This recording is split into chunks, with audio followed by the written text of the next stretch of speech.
Unti-unti kong nakilala si Jessica bilang isang manipulative na tao. At ang pinakamalala kong nalaman, ayoko naman siraan yung mga kamag-anak ko. Sinubukan namang punan nila auntie at uncle ang pagiging magulang para sa akin. Minsan nga lang ramdam ko yung medyo unfair na trato nila sa akin. Pero pinili kong intindihin yun. And then after a few years, nagkaroon ako ng girlfriend. Itago natin siya sa pangalang Jessica. Nagustuhan ng auntie at uncle ko itong si Jessica kasi medyo may kaya siya. But it came to a point na parang nagiging dominante na siya. Minsan nayayabangan ako sa pananalita niya. Despite that, botong-boto ang mga kamag-anak ko sa kanya. Minsan nga, nauutangan pa nila si Jessica ng pera without my knowledge. I asked Jessica, ba't hindi ko alam na nagpapahiram ka pala sa kanila ng pera?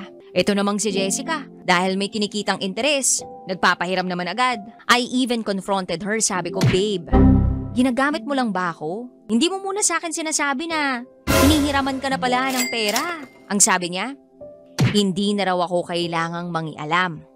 Ang importante raw nagbabayad naman sila.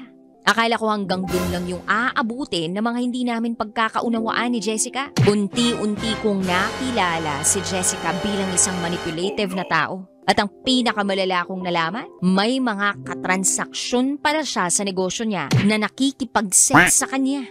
Hindi ko yun alam. Nabisto ko na lang nung may kaibigan si Jessica na nagsumbong sa akin. At dahil nga sa nalaman ko, nakipag-iwalay ako sa kanya. Nung malaman ng mga kamag-anak ko yung nangyari, parang kinampihan pa nila si Jessica.